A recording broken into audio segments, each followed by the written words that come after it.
Okay. Oh, it's live. Okay, hi, my name is Jessica Cage, and I am an author of paranormal romance and urban fantasy novels that feature characters of color. This is crazy how nervous I am. I literally do live chats once a week in my group and have no problem with it, but it's like new people. So I don't know how long it typically takes people to join in these chats. But I'm just gonna kind of jump right into it, and if anyone joins, thank you for joining. And if not, then I'll just be talking to myself. um, oh, we have one viewer. Hi, thank you for joining. So I have the list of questions that was provided to me by Ebony S. Raven. Oh, thank you. You know, I tried to look a little, cute today, coming on live. Hey, Ebony. So I have your questions here, and I'm just gonna kind of dive in. And as you guys come on, you can comment. I'll try to catch as many as I can, and we're just gonna get into it.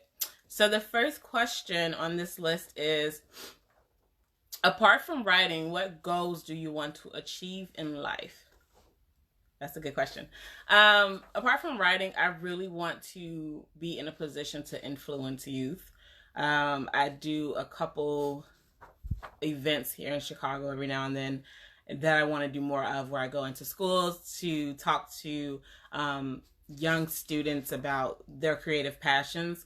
My long-term goal is to create a form of mentoring where I can connect teenagers and even younger students with people who are currently doing the things that they dream of doing. Because I feel like, especially here in Chicago, a lot of those arts and, just creative classes and structured programming, they're just lacking. They're more money goes towards sports and things of that nature. But I feel like we're in an age where I think our educators should be realizing the value of that creative education. But right now they're just not putting the resources towards that. So I would like to be able to create a program that helps, rectify that. When I was a student, it was so many options for me to learn and grow musically, literally, like, that's not even a word, but you know what I mean, like, creatively speaking. I had all types of art classes and music appreciation, and where I learned instruments, and that's not even something that they offer in my son's school right now. So that's one of my long-term goals as Ravenstone. That's what I do in my local library. It's so important, and I feel like it's important for those of us who are currently doing it to be the voice for that. Like, I don't know if you had that when you were growing up, but those programs, like young authors, I did every single year. It was like the best thing. And like, look at me now, like, this is what I do. This is my passion. Like, I've known for most of my life that I wanted to write. So having that structure and that opportunity as a young girl, really is a big part of why I'm sitting here today talking live. So I'm going to go to question 2. Do you like to communicate with your readers, and why? Oh my God, I love it. I love chatting with readers. I love encouraging them to, message me or whatever. I have my own reader group. Hi, Shy. Thank you for joining. I hope I'm saying everyone's names right. The question I'm answering now is, do you like to communicate with your readers, and why? I love it. I have a readers group where I do these live chats weekly, and I talk to them about what I'm doing, and I answer their questions, and sometimes I do live readings from material I'm working on or stuff that's already been published. And it's just, if that's my fuel. I don't know. The readers is why I do what I do. So to talk to them and have that open lane of communication. I mean, I learned a while ago that there has to be some form of boundary, because people become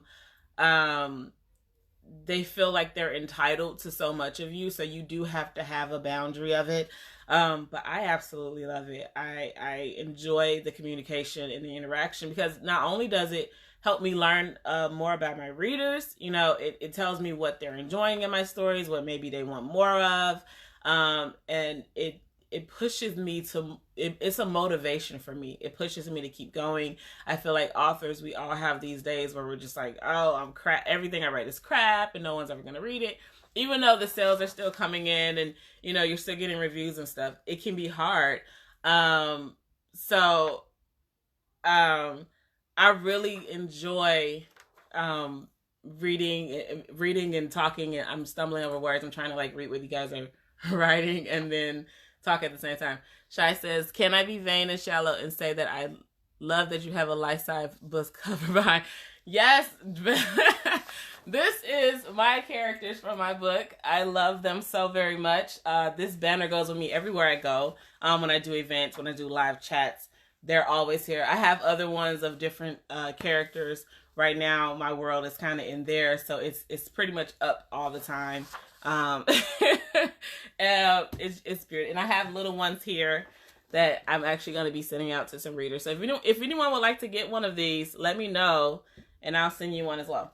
I love it so very much. But yeah, the readers are why we do what we do. So I feel like communicating and having that energy flow. And some of the best people that I know right now are like the original readers of my work when it was, you know, it needed work. But they're still here supporting, and I appreciate them so very much. The next question is there anything you find particularly challenging about writing?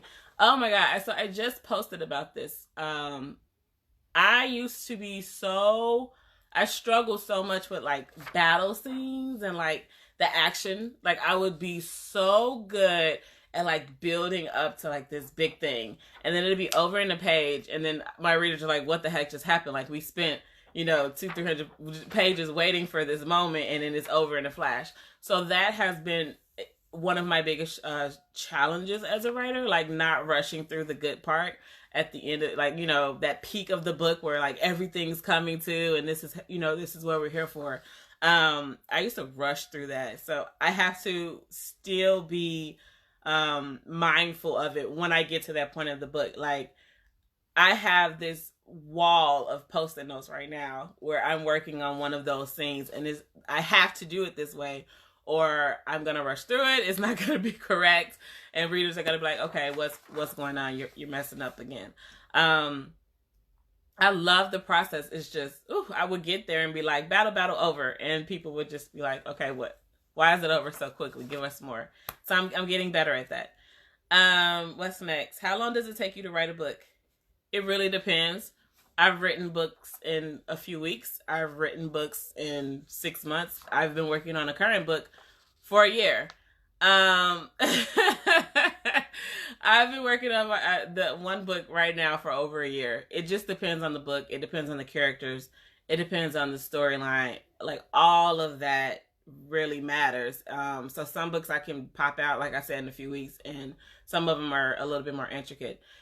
Use descriptions of the fight scene. Yeah, so, okay, what I've challenged myself with, and I think I actually get compliments on those scenes now. This was, you know, a while ago. So when I was struggling with writing fight scenes and battle scenes, I started challenging myself. I would turn on the action movie, and I would write down in as much detail as I could what happened in that big boom, like in that scene. So one of the movies I used a lot was The Matrix, which I actually just introduced my son to it for the first time yesterday because he's old enough now. It's some stuff in The Matrix that little kids shouldn't be seeing.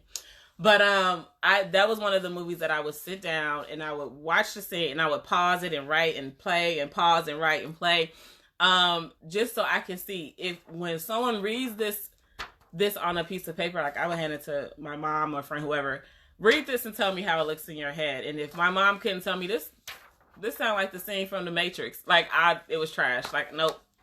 It didn't work.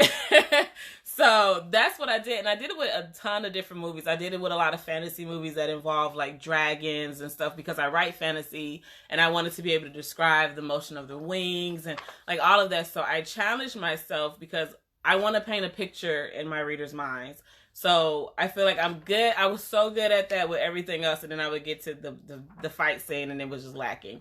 And then I did a lot of research on like what kick position did he just do? Like what move is that? Like what fight style is this? And now I think that when I do craft those things, I'm a lot better at it, but I still have to be mindful of not rushing through it. Hi, Keisha. Thank you for joining. What's the next question? We all need a book bag. Tell us about your protagonist. Was there real life inspiration behind him or her? So I'm gonna talk about Jen since he's here. I don't know if there was any real life inspiration. So the character Jen is based off of the genie from Aladdin. I was obsessed with that movie when I was a little kid, but I always used to wonder like what the heck happens to Genie, because Aladdin's gonna die and so is Jasmine and everybody. Like this is a being that's immortal. You know, he's immortal. So what happens to him? Like, so that storyline had been or his storyline, I should say, had been brewing in my mind since I was probably like 10 or 11, like very young. So that's the inspiration behind Jen. And then he just became this like brooding, sexy, powerful guy over time because I grew up, and then I started like romanticizing the character. But I love him because of how he interacts with Natara, which is his wife in the storyline.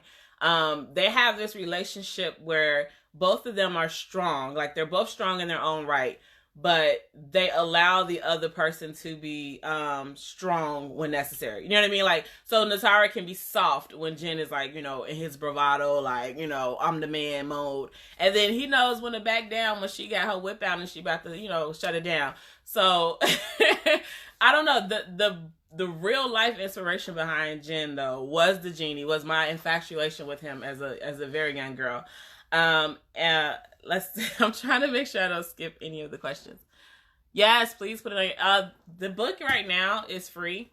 If you have Kindle, grab it now. Book 1 is free, so put it on your list. Hold on to it. Read it when you can. Let's see. What character did I hate to write the most? This is a tricky question because there are characters that I love to hate, but I don't think there is any character that I've ever hated to write.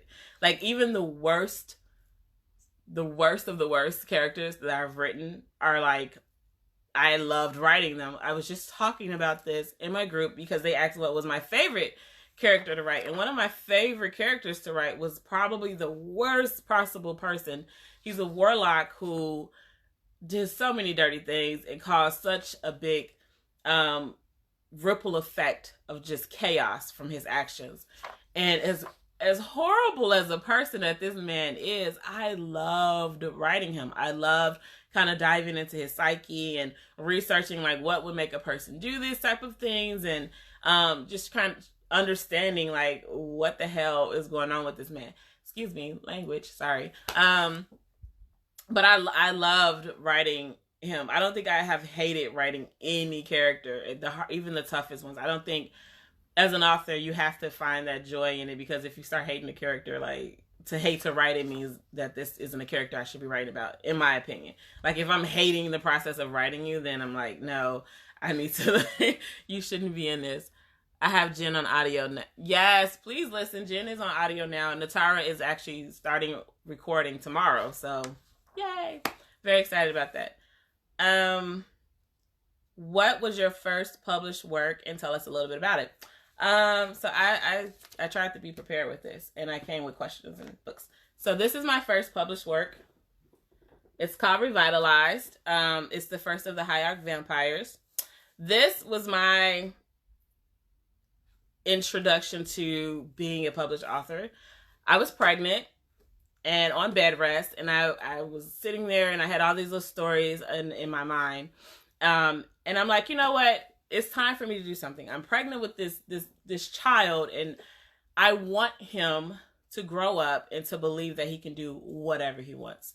I want him to follow his dreams. And here I am sitting here in bed rest with this amazing dream, and I'm doing nothing about it. You know what I mean? And I was like, well, made me feel like a hypocrite. Like, I'm going to tell my child to grow up and follow your dreams and do everything that fulfills you. And I have this huge thing inside of my heart that I'm not doing. So I started to finally put that dream into action. Hi, thanks for joining. Azaya, I think that's how you say your name. And I started writing my first book, Revitalize. And this story is about a Black vampire. So it's a Black young woman who finds out that she is the next in line to be queen of an alien race of vampires. So in this series, vampires aren't humans transformed. They're not us becoming something else. They were actually a species of people from another realm who came here to escape a darkness that was taking over their homes. And they look enough like us, and over years they kind of, modified their appearance so that they could blend in with human society. And this book is about Alexa, who she finds out, she's just living a normal human life. She didn't even know that she was vampire, because this storyline also has a lot of magic intertwined. So there's a spell that's put on her that that stops her from knowing what she really is. Okay. And in this story, the potion, the bottle here, that's what unlocks all of this for her. And she finds out that she's supposed to be a queen of vampires, and that the darkness that took over their home is now coming to Earth. And it's her job to stop it from, destroying everything. And I love this. It's so many things in this story that I absolutely love. All of my readers know that every series has a tree in it, and it starts with this series. The tree is their goddess embodied inside of a willow tree. When I was young, I love willow trees, and my auntie had this big one behind her house that I would just sit under and get eaten up by all types of bugs. But I felt so in tune and just so at peace, with that tree. And so that tree is in this book and in probably all of my books in some way or somehow, because it was my inspiration, just to dream. I would sit under that tree and I would look up at the sky and I would just daydream forever. Ebony says, I love you. Oh, thank you, Ebony. I have some amazing designers who really just like pluck the images out of my head and create these beautiful covers, and I love them so much.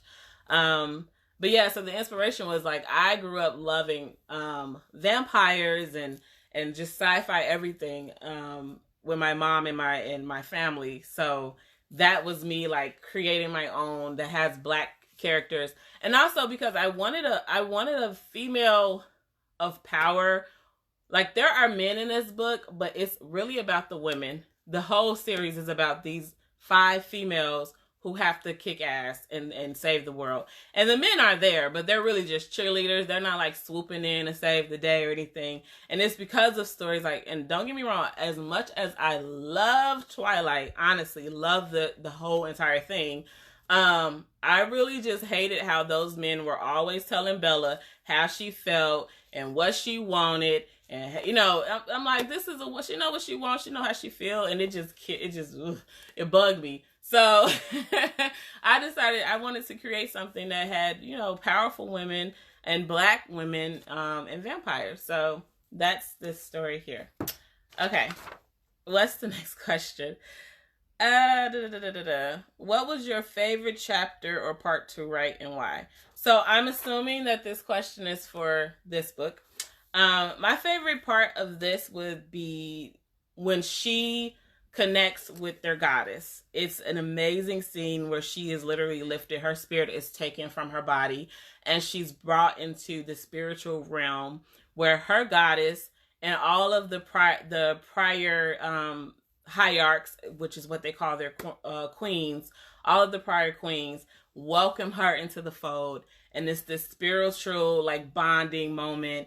And it's so beautiful, and I love it. And I go back to that scene every now and then and read it just because it really, I don't know, I feel like that's what I want life to be about. I want it to be about welcoming each other into a comfortable space and really just supporting the growth and development of each other as far as women. And it was just a really powerful scene.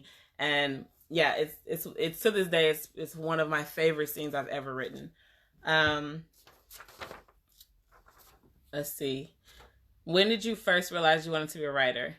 I realized I wanted to be a writer when I was very young, probably like 10, maybe sooner than that. So my life, I grew up in a household with my grandmother, who I call an original book nerd. She had a literal wall-sized bookshelf just filled with books. And I used to sit down and read as many of her books as I could. And that's the thing about me. I didn't grow up reading sci-fi and fantasy. I grew up reading my grandmother's books, and she was like Harlequin novel. You know, she was into all that stuff, which my mom did not like because she said I was too young to be reading those nasty books. But my grandmother said she gonna read it someday. She gonna get into it anyway. We might as well have her at home where she can ask questions. My mom did not agree, but I didn't care. My grandma was batting for me. So I would sit in the corner right next to this bookshelf, and I would just be reading all these books and just devouring. And then my mom started like introducing other books, because, you know, more age appropriate books to me to sit in my little nook and read. But I didn't really get into sci-fi until much later. But it was in reading those books that I realized that somebody had this in their head. Like, this story existed inside of someone's mind, and they decided to take it out and put it on paper. And I'm like, I have all these stories in my head that just live there, you know? So as a young girl, I started writing these stories, and I would write them in a notebook, and I would give them to my grandmother. And for probably 10 years, my grandmother was the only person who ever read my stories, outside of like the young authors program, where I would do it for if I did something for school. But if it wasn't for school or for some program like that, no one read anything I wrote. My grandmother read every single thing I wrote, from the time that I could pick up the pencil and like really form a sentence. And even before that, my grandmother would tell me that as a very little kid, I would pick up things and I would just start reading. And that's when she like, I would pick up her mail, I would pick up whatever, and she would just trade the piece of mail for a book. And she said, go do that. Okay. And then I would start dibbling and dabbling. So my grandmother was like my biggest like champion when it came to like me and books and writing. And she fed that love for it into me. Okay, what's the next question? I'm losing my space. How long does it take you to write the first draft? Okay, my first drafts are skeletorial brain farts. They are like the bones of the book. I will get out of it and I'm like, I am so done. I got this. It's good.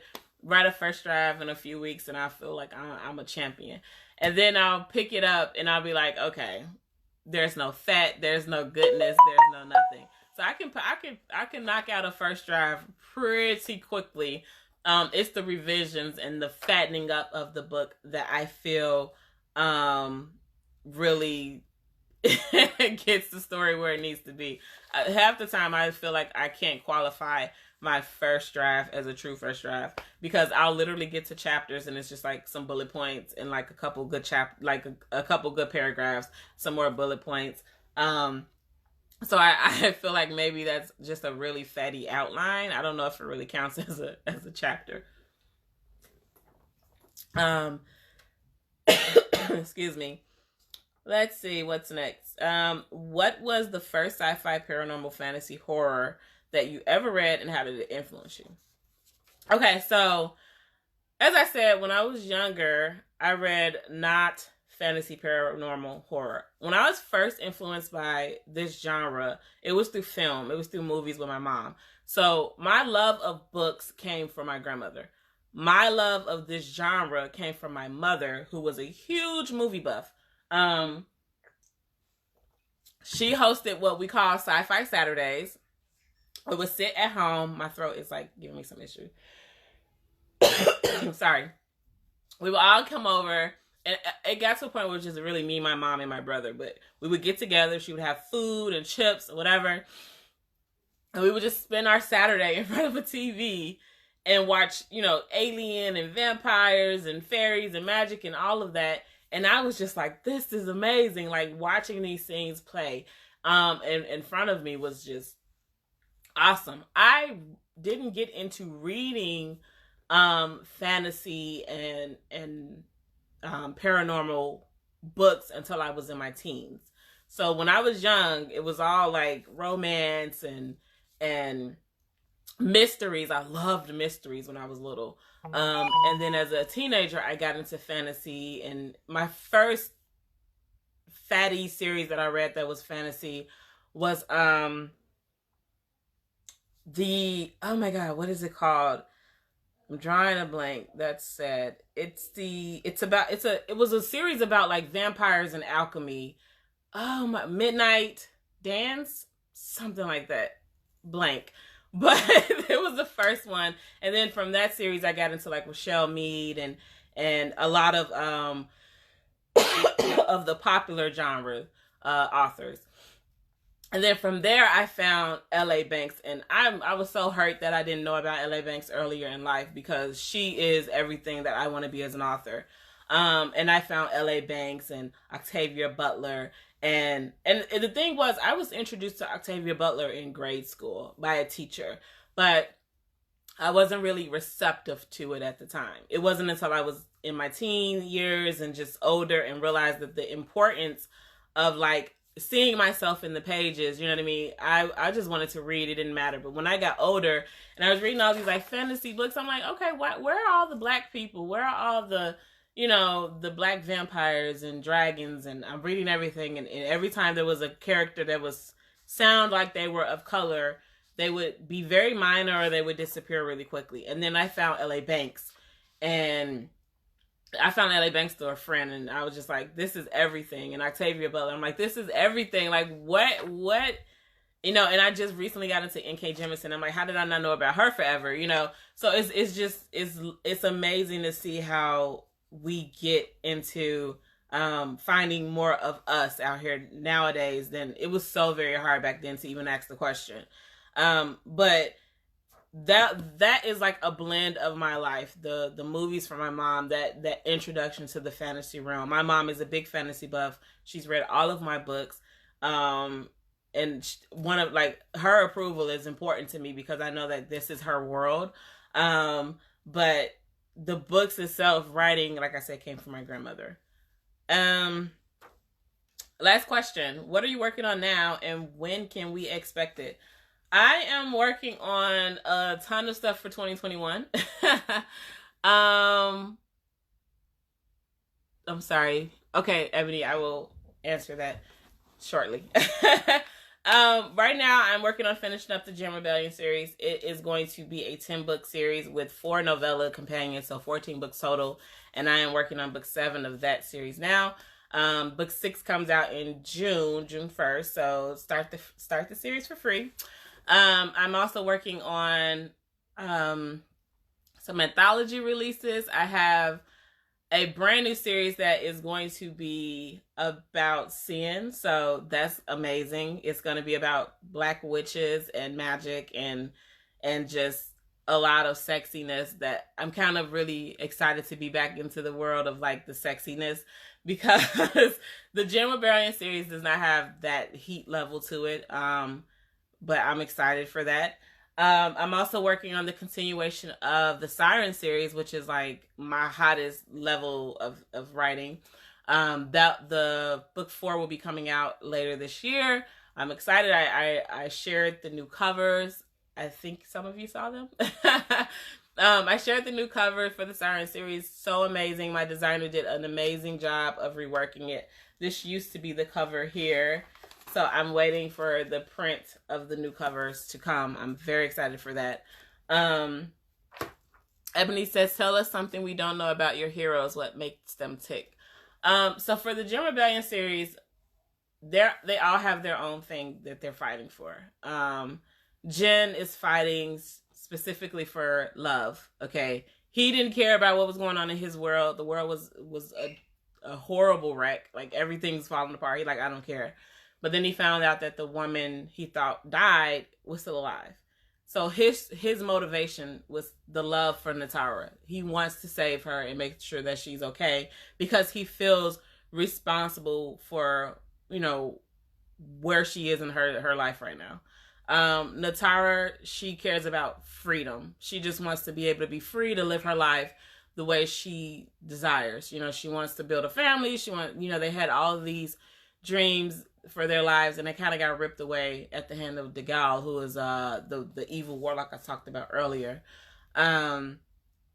So her tick is like, I want to be free, and if you try to take that away from me, then we gotta fight. For Serenata of the Siren series, she wants peace. Serenata wakes up one day and she's told that there are two powerful species that think that she is too powerful to exist, and she has to go on a run to save her life. And I feel like that is all she wants. She like, I just want to go back to, living my life free from all this stress. She got two men who's trying to mate with her, and she like, the world is about to end for me. Like, I have witches coming at me, I have these sirens coming at me, and y'all want me to mate. Like, that's the last thing on my mind. So I love her story for that, because I feel like for Serenata, as a woman reading some of these stories, there's like all this chaos going on, and then they're still like, well, who does she love? And Serenata is honestly in this book like, I don't care about neither one of y'all. My life is on the line, and that is my focus. And I love her so much for that. I feel like I missed something here. Okay. I think that's it for the questions. I'm trying to make sure I hit every one of them, and I did. I know it's Sunday and not a lot of people are here. But yeah, so more about me. Like I said, I'm from Chicago. I'm an author, and I have a group where I do weekly live chats. I have about 7 new titles coming out in the next year. So follow me. I'll be posting them in the group when they come, links and excerpts and whatever. Oh, hold on. My phone's doing something. Sorry. Okay.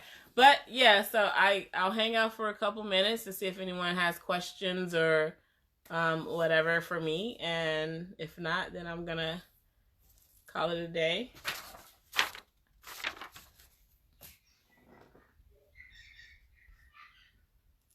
I don't know if you guys can hear the party that's going on out there. My son and his friend playing Fortnite.